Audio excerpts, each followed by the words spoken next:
accountable. Thank you. Food service. How's John going to feel about himself?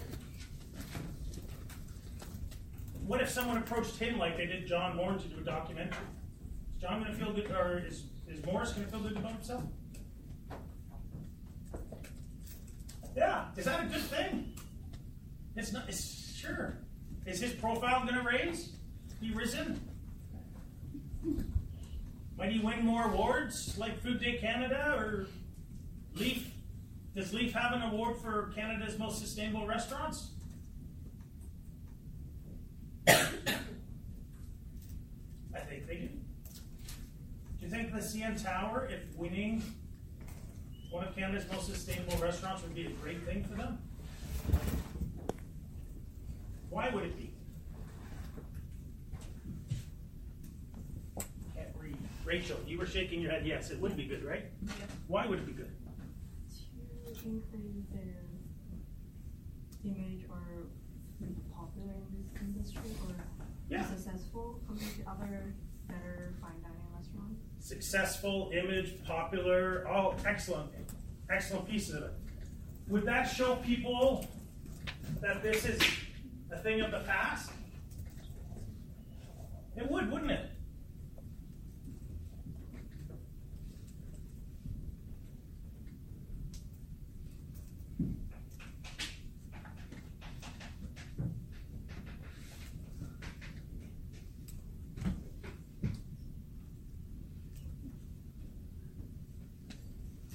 So I'm a visual person, and this makes sense to me now. I have no idea if you can even read it. Right? But again, going back to this idea, and now I think we've shown value and return on investment on these different groups. But if we were to prioritize the messaging, is there a priority on who we want to improve our messaging to of all these great things that we're doing? And I would actually say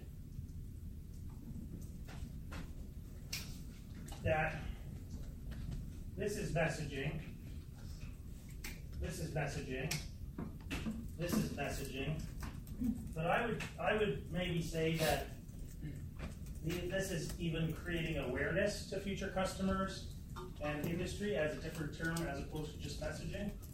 You're messaging and you're creating awareness because these people don't know what's going on.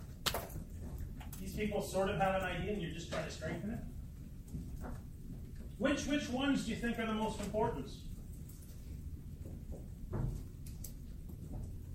would say for staff, because they have to register consent from within, so they can better promote themselves. If the staff or some people from within they don't really know, they don't know what they're doing, how that people outside are going to do what they're doing, or what kind of people they're doing.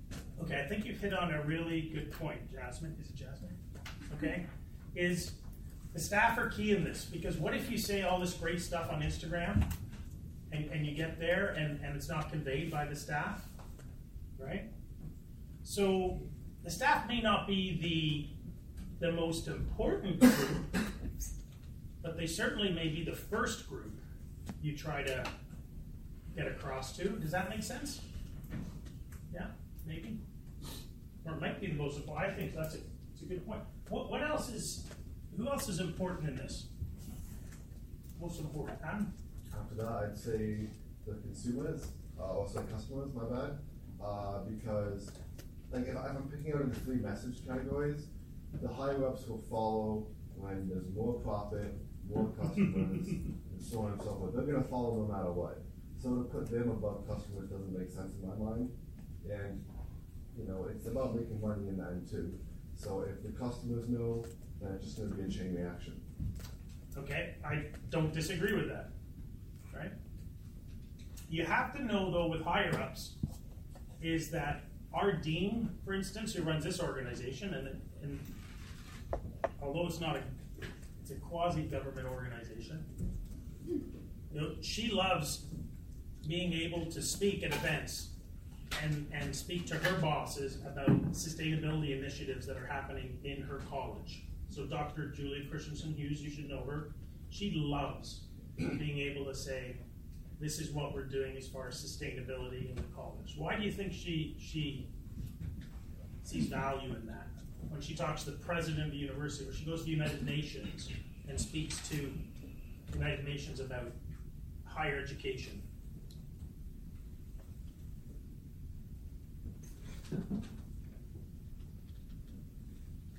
She's promoting the school that she's with. She's promoting the industry leading it forward because they're going to follow. Yeah. She's promoting herself also. For sure. There's a ton of different aspects of why she would want to do that. Yeah. So when I'm up here, I think you hit on a few. I'm up here, I'm thinking of the guy who runs Canada Lands, or the lady who runs Canada Lands, right? And she has to present to the Ministry of Tourism on how the CN Tower's going. So is it just going to be sales are up?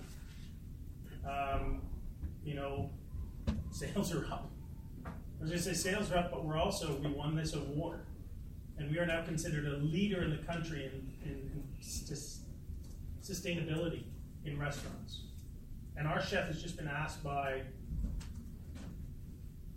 Mad Copenhagen to speak at this worldwide food event on their success. And people are writing about us and promoting, which is the better presentation for her? The second one, right? Absolutely. We're leaders. We're innovative. We're not just sitting on our asses doing nothing. We're at the cutting edge. Also just showing future value.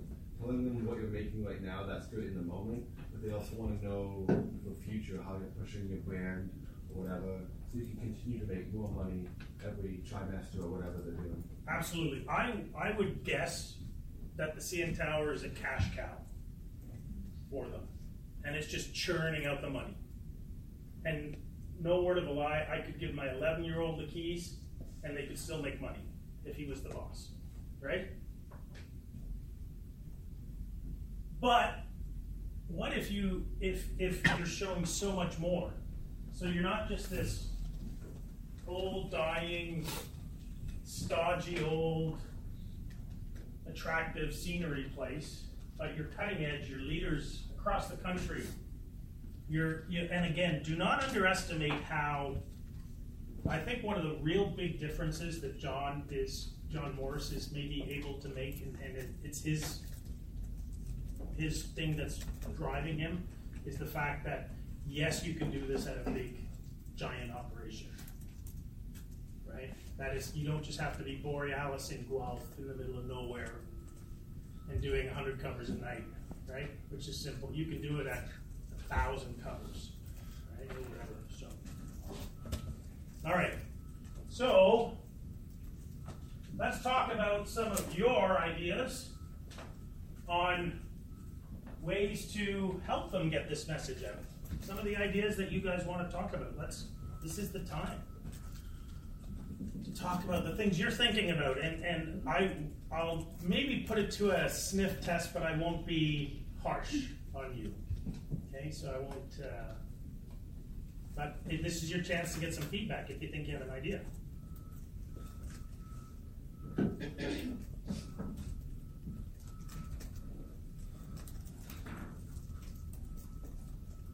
I thought of something a couple days ago. I feel like what stops a lot of people from going to this restaurant is the price. Mm-hmm.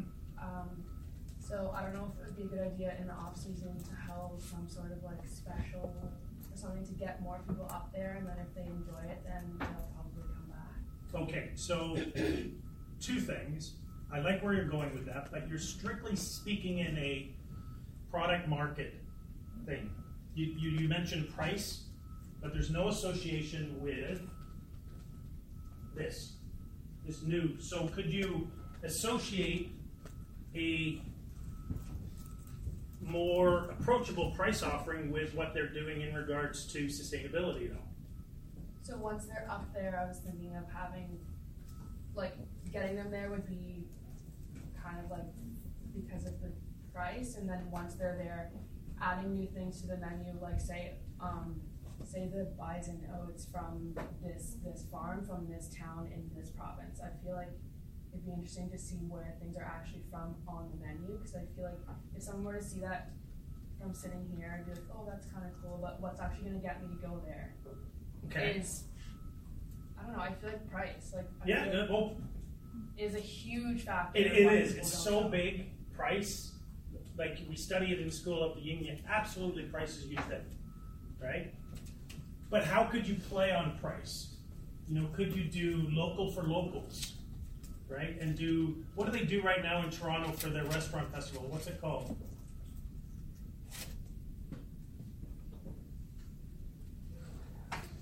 They're two each year.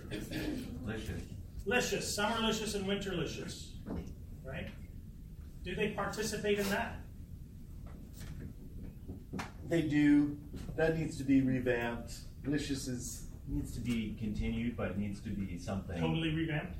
I mean, SARS is long gone, and Yep. people, as soon as they become aware that they're going to get a discount at a restaurant because there was an infectious disease that came in through Toronto and download the city, they could probably use it or redefine it, but that would be citywide, and that would be a lot of work.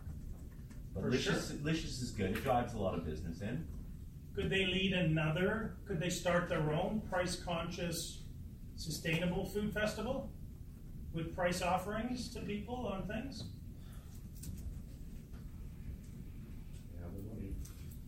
They have a marketing department. You know, we know that now. They have money.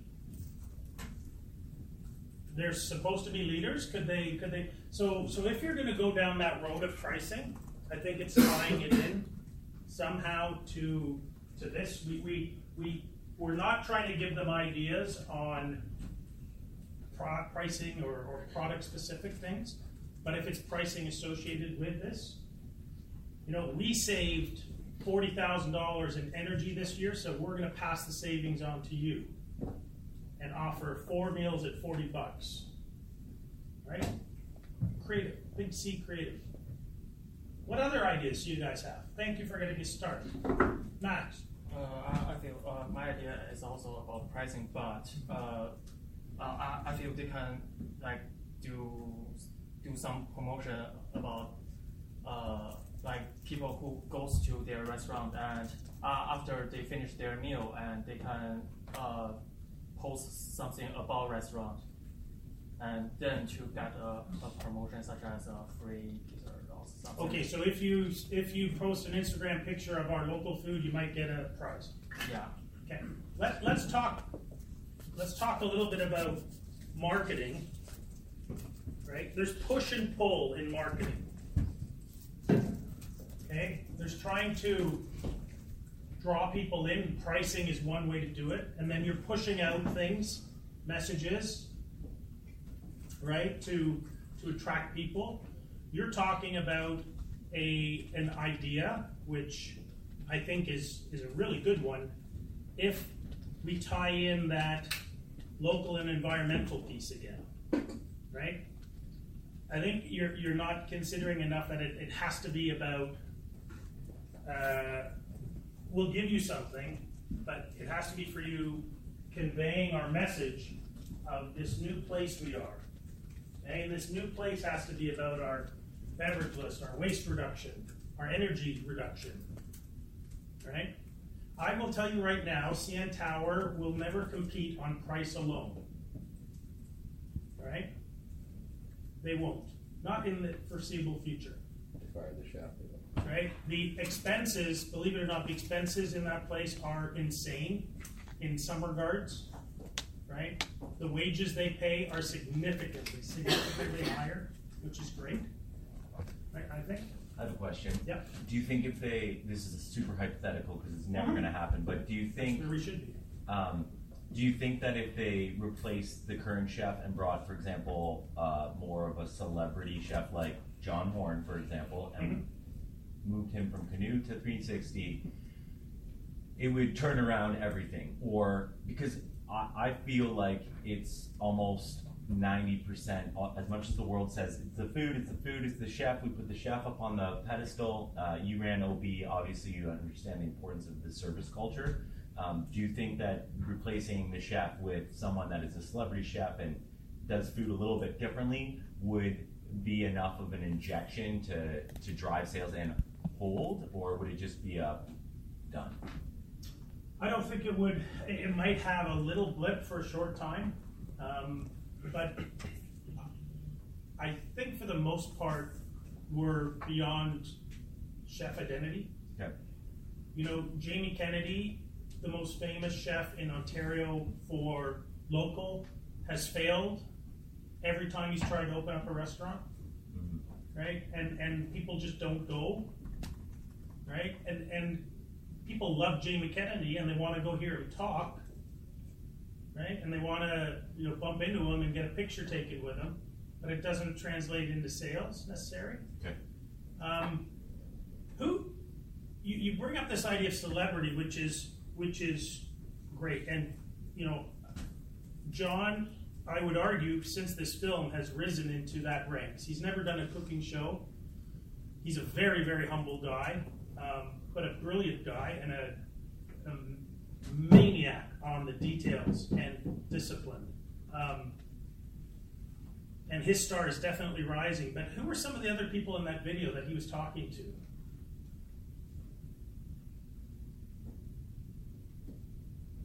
Suppliers. Yeah. Go to Borealis in Guelph, and who do they have pictures up of on the wall? And who's been to Borealis? Winemakers that they don't buy wine from anymore. Featherstone? Yeah, Yeah. Okay. that's a good one. Who else? Do you want me to name them all? Who's been to Borealis? Okay, put up your hand. Have you noticed the pictures on the wall? Nope. Just the chalk one? Jamie, did you notice? They're almost too big. That's why most people don't notice. They're almost too big.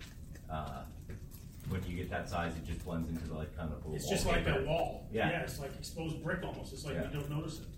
So anyways, they have pictures of 6 of their suppliers, farmers. There's a reindeer farmer, there's Featherstone Winery, there's a Fisher, there's a cheese maker, or a candlestick fucking maker. No, excuse my language. But it's these suppliers, right, and farmers, and those people are cool right now, right? Because we want to know where our food comes from, right?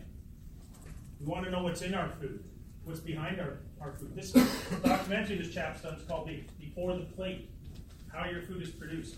It's interesting. The local food movement has stalled, okay? Heavily funded by our government. Local was important, and it's sort of leveled off. Consumers have become accepting that it exists, that some people are going to do it, some that aren't, that it's going to have a price associated, so the newness and the whole idea of that is a little distant for them now, but to hell if the consumer now doesn't want to know what's going in their body. Would you guys agree with that? You want to know what is in your food, where your food's being raised, how it's being raised, what it's being shot up with, or what's been thrown on the land. Does anyone feel like that now? Okay. So those of you who are more representative of the consumer public food now, that's a real big thing, right? It's what's in the food, where the food came from. Sorry, how the food was made as opposed to where it came from, which is improved is important, but that's sort of flattened off.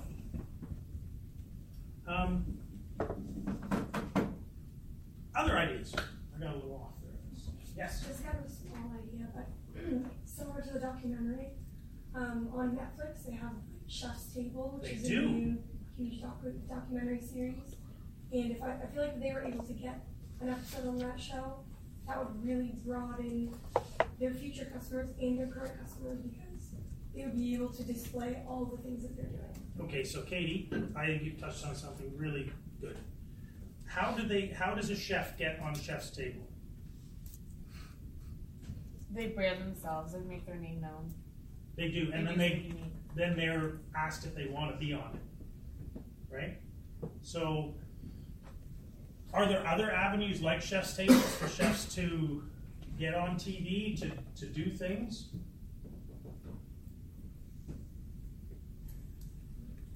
I lived working with Michael Bonaccini What did he do once a week with Marilyn Dennis? City Line cooking show in the morning. You think, what a waste of time? No way. He would walk into the Bayview Village Shopping Center, and every 50-year-old woman in that place, and I am stereotyping, would come up to him and ask for his autograph or whatever, and would be thrilled that they're in one of his restaurants. But how do you position someone like John out there? Because I think if I saw a chef's table, I saw one of my first exposures with Dominique Crenn, who's my hero, was on Chef's Table. And I sort of knew about her because she went no tipping in a restaurant and things, but then I saw her on Chef's Table and I was just, wow. What are other avenues you can get the chef on talking? What are other avenues? Daria? They could start a podcast. They could start a podcast. I like that. Who would be on the podcast? Guest chefs, suppliers, people that are learning about food. So, for example, you can do people that are like studying food science and learning more about food. I'm not really informed on this, obviously, but like GMOs and all of that and what's going in our food. For sure.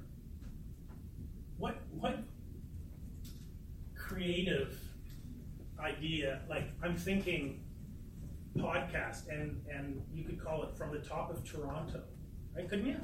Or something cool like that, like dealing with it's a freaking radio antenna, I think, at the top, isn't it? Like, it's so, you could have a really cool, right? Bring in it could be John and Cam, it could be professional they bring in. They got money, right? We'll talk about money next in a couple of days, but a great idea. Who would a podcast reach? Future customers, current customers, people just invested in food in whatever way. Okay, so then industry for sure. Mm-hmm. Yeah. Future customers might find the podcast. Yeah, customers. You could promote the podcast when they come into the restaurant, right? Make sure you check out our podcast, From the Top of Toronto, or The View from the Top, The View of Food, or something, whatever. Higher ups might get a little worried. Podcast and the staff. Good one. What else? Chef series. So when I went to Niagara College, the culinary, every couple months we'd have chefs coming from around the world or around Canada, and they would do special like seating, 200 people, whatever, and each one would have their own menu or their own certain spot on the menu. So you could do that for here, bring in someone from a smaller restaurant that has great ideas, make them upscale, scale it a bit. Yeah. But you could really show dining of certain areas of Canada, but it being sustainable. Like you could bring, because they're not the only ones doing sustainable things. Nope. They're just doing it on a larger level. So being able to bring in someone who has tons of great ideas, be able to show them off while also showing off food that is sustainable, I think that'd be a pretty good idea. So let's pass that by the sniff test. So are they bringing in and doing a chef series of dinners or things? Do they have space? Yeah, they do. They have the floor right below is all event space. Go on the events thing, right? Do they have resources, people and money to maybe spend? Do they have some cachet now that they could attract people? Yeah, John and Santana, this is starting to get known. We want to keep it in, what if, who's a famous chef that you guys know? Anthony Bourdain. Oh, you didn't know him. Who's a famous chef you got? Jamie Oliver? Do you guys know Jamie Oliver? Yes. So if Jamie Oliver called up, let's say Shay Robinson, who's the chef at Mijida, and said, "Do you want to come cook with me?" What's Shay going to say? Damn right, I'll jump at a chance to be associated with Jamie Oliver. Right? Do you think you could get Jamie Oliver up the CN Tower? I think so, because he is based on sustainability. He's done a lot of efforts to change the food system and food culture. So I think it would actually be a positive for him to do so. It's in Toronto, it's kind of like obscure a little bit for him. But I think the message that he's trying to send is being sent out through doing this. So let's compare real quickly. And not to pick on Borealis, because it's great and I love them. But let's say Borealis Guelph says, we want to get Jamie Oliver to come and cook at our restaurant. So they're going to contact his representation, his agency that books him. And we're gonna say, we're a small restaurant in Guelph, Ontario, and we'd like you to come and cook with our chef for dinner. What's the answer gonna be? No.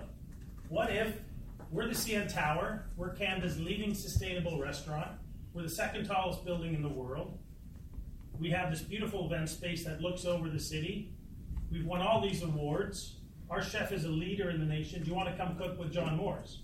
Is there a better chance? Yeah, so you might be able to go for those big things and do something like a chef series, right? And then what happens then? Then more people know about it, right? More people hear about it. Okay, so we did podcast, pricing, giveaway for talking about local or retreating local or something like that. We've talked about a chef series. We've talked about a documentary type thing, Chef's Table, try and get them. What else can we do? What other ideas? I'm not really sure about the feasibility of this, and I haven't thought through all the details, but I was wondering if it might be possible for them to do like a restaurant mentorship program.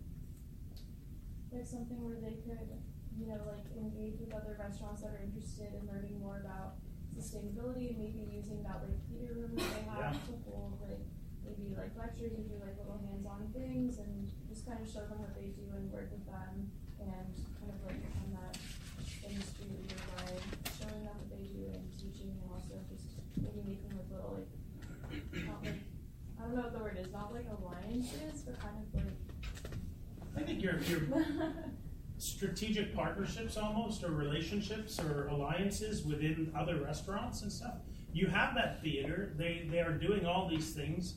I like the idea of education, you know, trying to leverage how you could mentor or educate or something like that. I think there's something to that. And that's affecting industry, right? And that's affecting the higher ups and the staff, right? And that eventually may drive customers and future customers. These are good. Now you're getting good. The blood's flowing. Let's keep going. What else? These are big things. You guys are posing big things. Are there smaller things we can do? I don't know. Just from literature, I've noticed I've never seen an ad for the CN Tower 360, especially in just like commuters and whatnot. So something they do different than say the aquarium next door is they literally overtake this subway system completely. Yeah. It helps if their company is owned by the guy who owns all the advertising there. Yeah. But they also do connections with the aquarium as well, with getting tickets for like going up and whatnot. So maybe they could do some sort of like date night promos and stuff like that, which they do at the aquarium, but if they could put them together and make a package deal, maybe it's really interesting. Okay, and that's a strategic partnership maybe where both people getting involved will benefit, and that's advertising. Remember, we have to come back and just make sure it's somehow tied to sustainability, okay? Because again, the whole idea here is it's not just about marketing, although that's part of it. It's how are we marketing and messaging is sustainable. So with the aquarium, Ripley's, who would be the logical and what would be the logical angle if you were going to partner with and do a date night or something? Yeah, well, they're really big at the Oceanwise thing as well, and sustainability with the aquarium. Excellent. Okay, so you know, maybe you tie into, because Oceanwise is housed at the Vancouver Aquarium, right? And maybe you tie into the theme of see the fish and eat the fish.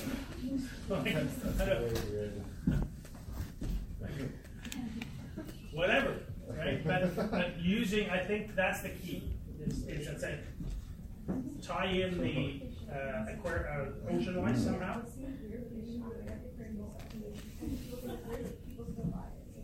It's sustainable. They see it as specific. You know what? It's amazing, isn't it? It's hey, who would have struggled buying fish at an aquarium though? Like to take home and eat. It's just one of those things. All right, what other ideas? Yes. I'm just throwing this out there when she mentioned ad. I don't know where the location of the farms and stuff they get their stuff from, but just having like, I feel like if you're just driving down the road and you pass by a farm and then there's like an ad that says CN Tower gets their stuff from this farm, I feel like it'd be kind of cool to see. You drive by and be like, oh, that's cool. It's like a local farm. That's where CN Tower gets their stuff from. So I think that's great. So let's say I'm driving by Sledger Farms or what is it, Junction Brewery, and they keep companies in business now. Yeah. Right? Because they can sell so much. So why not, if you're driving by there, there's a CN Tower, and it says, CN Tower, they support our local business. Absolutely. I think there's something creative there. It wouldn't cost much. You're just asking, hey, Sledger, we're keeping you in business. Hey, Royal City, we're keeping you in business. Can you help us get the message out? And it might even be free since they keep them in business. Just plop a sign on their land, and they probably won't even mind. Absolutely. Okay, so if you're Sledger Farms or Junction Brewery or whatever, and you're by far and away your number one purchaser that's keeping you in business and keeping you warm and cuddly all year, right, is the CN Tower, and they call you up and they say, hey, we love that you sell or we can buy your lettuce or your beer, and we're very happy, we're really promoting you. Sledger is on the menu. It's a Sledger lettuce. It says on the cans of beer, this and this. What can you do for us to help us get our message out about this? So how many local suppliers do you think they're working with? 50. 50. Good number. So if you were John or Cam and you were coming into slow season, do you think there's value in you calling up all those 50 suppliers and saying, come to the tower and let's meet and let's talk about who we are now, and we just want to ask how you can help us get our message across? Well, I also think it would benefit those smaller farms as well. It to would. the advertising that they provide to CN. Absolutely, it would be plus, right? I was putting this again to the next level, and almost in the way of have a night where each person comes in and just maybe 2 times a night, like when the first flood of people come in, and then maybe 2 hours later when the second rush comes in, you just have them talk 5 minutes to the customers, be like, this is who we are, yeah. We're a local farm, this is, if you're getting this on the menu, this is from us, this is why we take pride in our food, and da-da-da-da, and it's bringing everything to a head, and you get to see the face to where they're getting it. For You're sure. not just on a menu reading it, oh, from Sledger Farm. You're seeing the owner as he talks passionately about the food that he's producing. If you do it properly, and there's some things that could go wrong there, right? But if done properly, I think that could create huge value, right, for the customer experience. And it might be something that then they may message out again, right? Because what we have to be conscious of is if our suppliers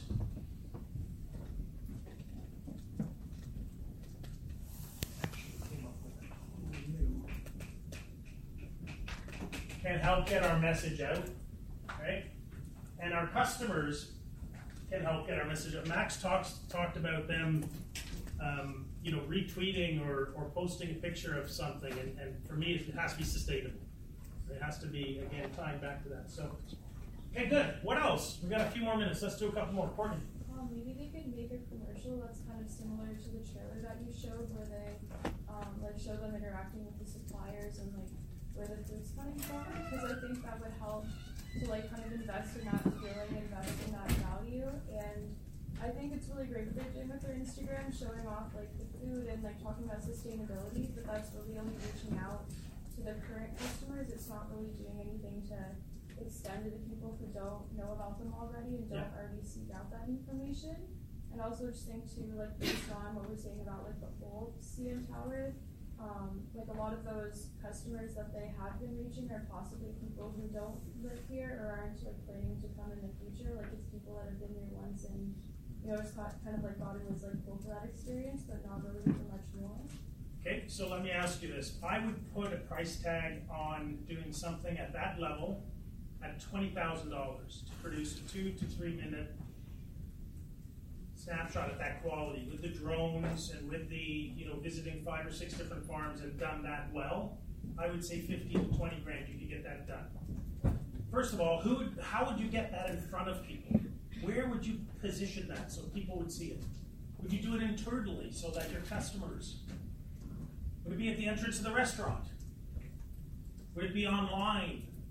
Where would it be? Where would you put that if you're going to spend that money? I think a good spot would be online. If it's like, I think TV's too expensive.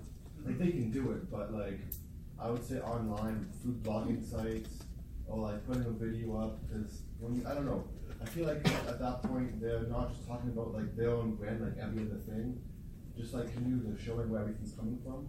So that might just be a fun video just to watch when you're looking at a food site and they have videos on there and stuff like that. Just interesting video of today sort of deal. If you can draw, we talked about bloggers the other day. So what if a blogger has access to that 2-minute clip that Courtney's producing versus just text? Is the viewer of that blog going to click on that and get a more intense message than just reading the text? Absolutely, right? So you can then produce something you have that isn't that time dated. You could keep that going for 2 years, and you could use that everywhere. What about press releases? What about working? You guys learn about publicity, right? What is publicity? Exposure. Does it cost money?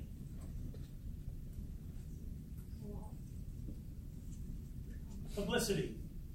I send out a press release and let's say I did something worthwhile.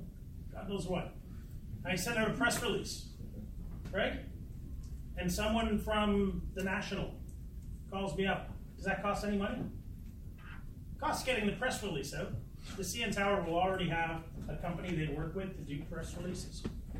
So could you do press releases on certain things? Maybe you're named Canada's most environmentally sustainable restaurant. Or maybe you position yourself and call yourself that. That would be ballsy, right?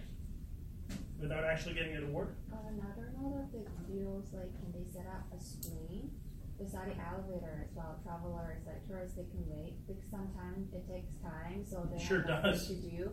So only if people like they're not planning to go up to the restaurant while they're waiting for the elevator. Oh, the restaurant did something good. They're bringing local and fresh food. Perfect. After maybe just go around town let's go up to eat in the restaurant. And if you were going to position that in your paper, I would say in customer traffic areas, in high traffic areas, or areas where customers are going to be waiting for elevators.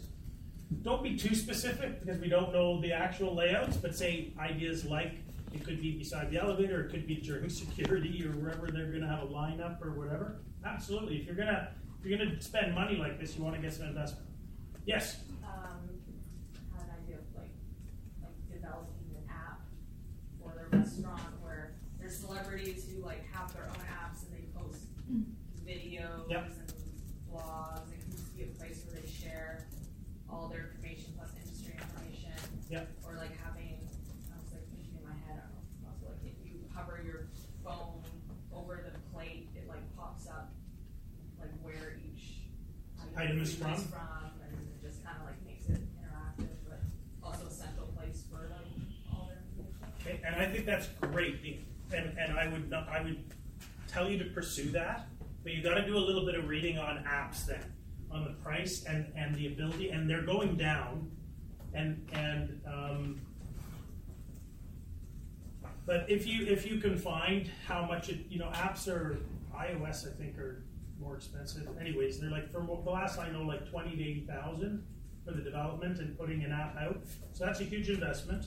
Maybe there are already apps out there that they could jump on board with. I'll just say there's a lot of my friend right now. He's working with a company and he's creating an app because that's his field, and it costs a quarter of the price because he's doing it.